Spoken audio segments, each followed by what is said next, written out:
நாங்கள் இன்னைக்கு மதுரை பரோட்டா சால்னா செய்ய போகிறோம். 3 ஸ்பூன் அளவுக்கு எண்ணெய் ஊற்றிக்கணும். பட்டை, கிராம்பு 4, அன்னாச்சி பூ 1, பிரியாணி இலை, ஏலக்காய் 2, பொடிசாக வெட்டி வச்ச 3 பெரிய வெங்காயம், உப்பு, 3 தக்காளி பழம். தக்காளி பழம் மசிகிற அளவுக்கு நல்லா வதக்கிக்கிட்டே இருக்கணும்.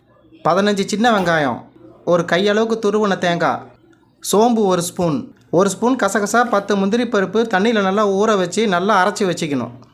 2 ஸ்பூன் இஞ்சி பூண்டு பேஸ்ட்டு, புதினா தழை, மிளகாய்த்தூள் 1½ ஸ்பூன், மல்லித்தூள் 1 ஸ்பூன், கரம் மசாலா 1 ஸ்பூன், மஞ்சள் தூள் 1/4 ஸ்பூன். அரைச்சி வச்சதை ஊற்றிக்கணும். 1 கப்பு அளவுக்கு தண்ணி ஊற்றி நல்லா கலக்கி விட்டுக்கணும். 10 நிமிஷம் நல்லா வேக வைக்கணும். 1/2 ஸ்பூன் சர்க்கரை, கொத்தமல்லி தழையை தூவி இறக்கி வச்சுக்கணும். மதுரை பரோட்டா சால்னா ரெடி. இதே மாதிரி நீங்களும் செய்து பாருங்கள். செய்து பார்த்துட்டு கமெண்ட் பாக்ஸில் கமெண்ட் பண்ணுங்கள்.